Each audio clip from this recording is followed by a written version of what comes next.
ആളില്ലാത്ത വീട്ടിൽ മാത്രം കയറി കക്കുന്ന കുറേ കള്ളന്മാരുണ്ട്. പക്ഷെ ഞാനൊക്കെ ആളുള്ള വീട്ടിൽ മാത്രമേ കയറാറുള്ളൂ.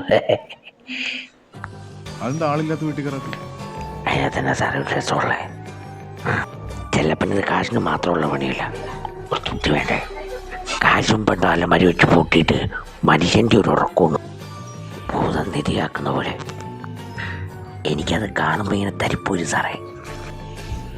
ആ തരിപ്പോടെ മോട്ടിക്കുന്ന ഒരു സുഖമുണ്ടല്ലോ, അത് ആളില്ലാത്ത വീട്ടിൽ നിന്ന് കിട്ടത്തില്ല സാറേ. അതുകൊണ്ടാ എന്തൊക്കെയാണെങ്കിലും ഭയമാ സാറേ. എപ്പോൾ വേണേലും പിടിവീഴാന്നുള്ളൊരു ഭയം. അപ്പം സാറ് ചോദിക്കും പിന്നെ എന്നെ കക്കുന്നതെന്നു. പെണ്ണിനും കള്ളം തരാൻ പറ്റത്തില്ല കഴിയാ സാറേ. മോഷത്തിന് ഒരിക്കൽ ചോദിച്ചു നോക്കിയാൽ പിന്നെ പിടി വേണം, അല്ലെങ്കിൽ ഒടുങ്ങണം. ചതിയ വഞ്ചനയില്ല സാറേ. യഥാർത്ഥ കള്ളൻ കക്കത്തേ ഉള്ളൂ, അവനൊട്ടു കൊടുക്കില്ല.